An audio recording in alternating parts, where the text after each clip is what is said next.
alaykum, hurmatli kuzatuvchilar. Toshkent avtovokzalidan bizda primoy reyslar amalga oshirilmoqda. Toshkent Kazan, Nabrizhny Chelin, Nijniy Kamsk yo'nalishlari bo'yicha seshanba va juma kunlari. Undan tashqari Toshkent, Moskva, Nijniy Novgorod yo'nalishlari bo'yicha ham Moskva shahrining Kotelniki metrosigacha avtobus qatnovlari yo'lga qo'yilgan.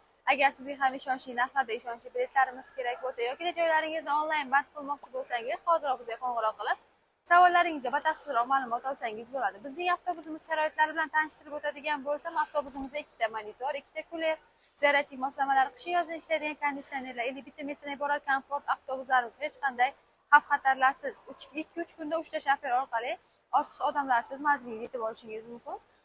Telegram, Instagram, YouTube, Facebook kanallarimiz hammasi ishlab turibdi. Ularga kirib savollaringizga batafsilroq ma'lumot olishingiz, avtobuslarimiz sharoitlari bilan tanishib chiqishingiz ham mumkin. Ofisimiz Toshkent avtovokzali kiraverish 2-etajda joylashgan. Bemalol kelib, joylaringizni ham onlayn, ham offlayn band qilib keting. Ulgurib qoling, biletlarimiz soni cheklangan. Hoziroq bizga qo'ng'iroq qilib joylaringizni band qiling. Keyingi efirlarda ko'rishguncha xayr, salomat.